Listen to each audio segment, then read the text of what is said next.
in New York is Tal Heinrich, spokesperson for the Israeli Prime Minister Benjamin Netanyahu. Thank you for taking the time to be with us. My pleasure, John.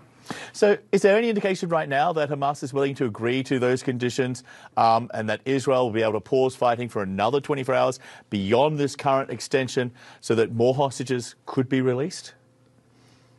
What I can confirm at this hour, John, is that Israel received another list of hostages, 10 hostages, that potentially, hopefully, we will see released tomorrow by Hamas, but there are no guarantees here. As you know, we're dealing with a brutal terrorist organization, the terrorist organization that perpetrated the atrocities of the October 7th massacre.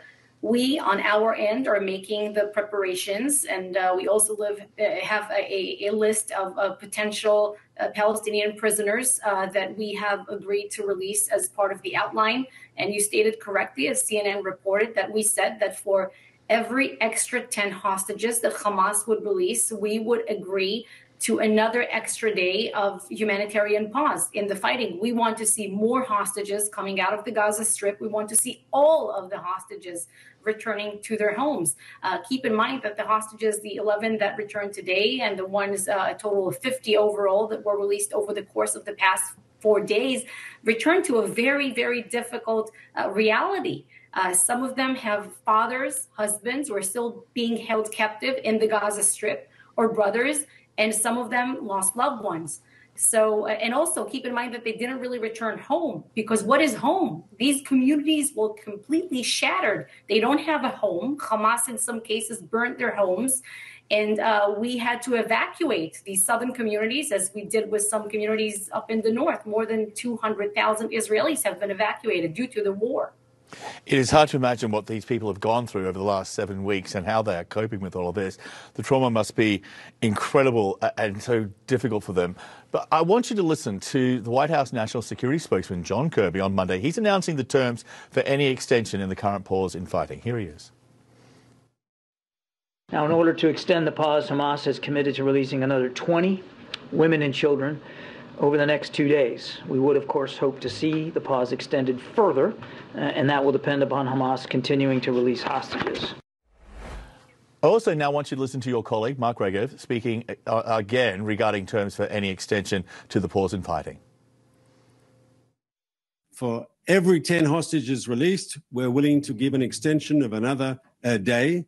And if Hamas will release Israeli hostages as agreed, we will extend. That's the bottom line. When it comes to the Middle East, words matter, and in these agreements, words matter are incredibly important. Mark Regev made a point of saying Israeli hostages. Can you clarify here, is it just Israeli hostages being released that will result in the pause, or must Israelis be among those who are being released to ensure the pause will continue in the fighting? What are the conditions specifically for the nationalities here? You see, John, unfortunately, I think this is a question that should be referred to Hamas. The ball is in Hamas's court right now. They're the ones holding the hostages. They're the ones who are giving us these lists. Yes, we prioritize women and children.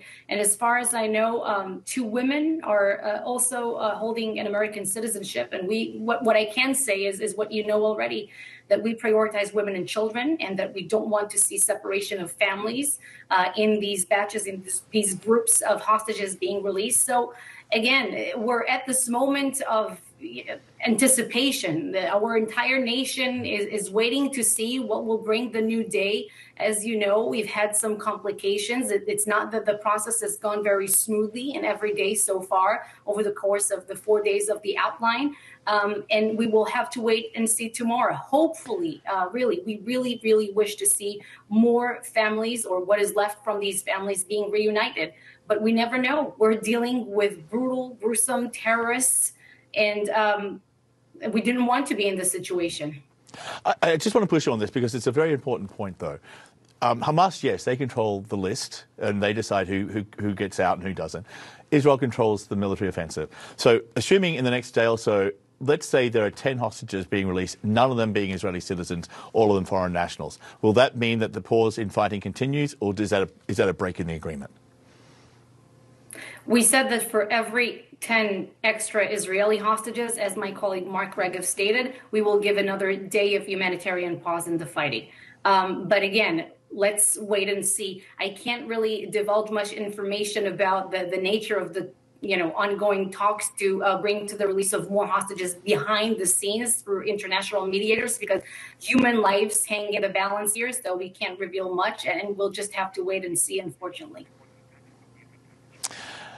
Tal Heinrich, thank you so much for being with us. We really appreciate your time, and I appreciate you clarifying what you know and what you can say to us at this moment about the release of the hostages and the nationalities. I know this is so difficult for everybody there, so your time is very much appreciated. Thank you.